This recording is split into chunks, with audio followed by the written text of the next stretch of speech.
Hi, welcome to the Literary Sipper. This is Amber Vitti Hill, your host. And today we're going to be talking about embracing your own voice. I have talked to so many people over the years about stories around their writing and their voices, both in singing, speaking in front of groups, speaking to other people on one-on-one situations. And we've all had them, whether it's about our spelling or our bad handwriting or red marks all over a page or bad critique groups. All of us have stories around our voices that have damaged us in some way and have been traumatic in others.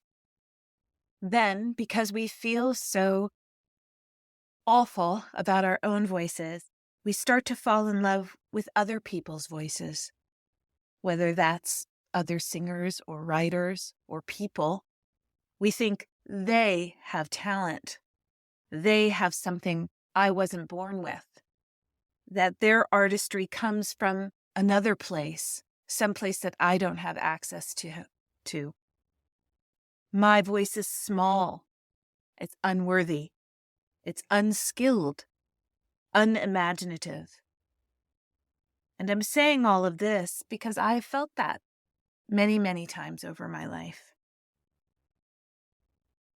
But what I want to say today is that the fear you have around your voice and your art and what you have to say to the world is part of the experience. It is part of the story that you have to share. No one said it was going to be this easy, and no one said it was going to be this hard.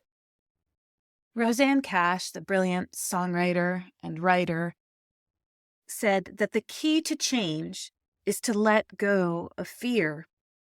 She says, I have learned to be steady in my course of love, or fear, or loneliness, rather than impulsive in its wasting, either lyrically or emotionally.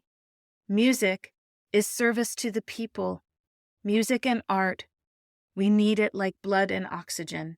It heals us and it reveals us to ourselves. So in order to become more comfortable with our voice, as a poet, as a singer, as a person in the world, we have to do the work of listening to the self and listening to what it is that we have to say. The artist progresses through different visions of their lives as they travel from childhood to adulthood. And each one of those lessons may bring with it fear, resistance, defensiveness, the feeling of being closed off or different from others, and all of the small voices that tell us you're not good enough or you're too much. All of those things can block your voice, literally, in your throat. And you have to go through the process of clearing out before you can sing out. Is there a problem that you have not talked about, that you have not even enunciated?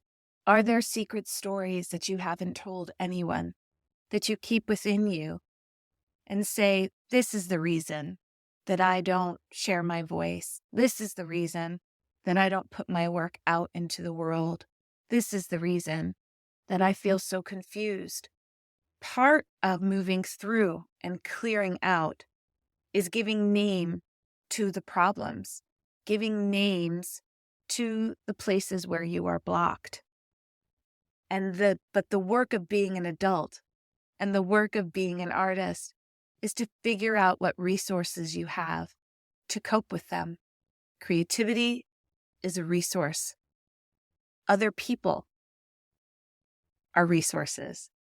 Whether you need a coach, class, a confidant, a community, all of those things are resources that are there to help you do the work of clearing out space so you can welcome in new motivation. The hardest part is actually falling in love with the sound of your own voice.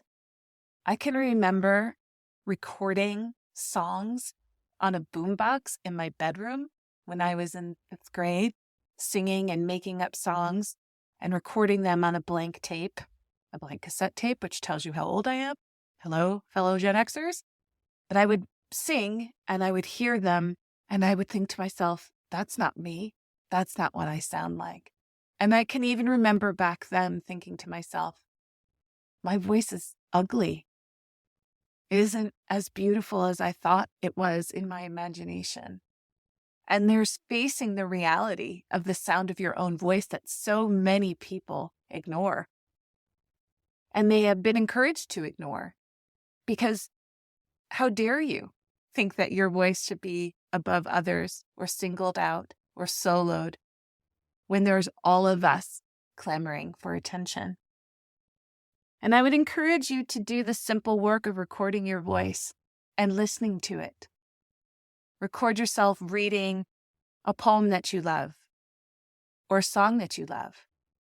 Just the words, don't sing yet unless you're called to, but just record your voice and then listen to it. Use the voice memo on your phone and listen to the sound of your own voice. Listen to it so often that it does not become the trigger. Ask yourself, what do you hear in your own voice that is a gift? What do you hear in your own voice that is to be commended, that is to be celebrated? And I will tell you, it's a very, very hard exercise to do. Every time I have to record a podcast, I have to listen to the sound of my own voice, and that's difficult. But over time, it ceases to be a block, and you can move past it and move more carefully to the business of what it is you're saying, rather than how does it sound? Oh, that scares me. Oh, I feel like a 6th grader again. Find a friend, find a peer, find a community of other people who are also looking to sound their own voices. There is so much work out there being done with voice. I read a cookbook the other day called Simply Julia. I highly recommend the cookbook. It is not Julia Child. It is another cookbook author.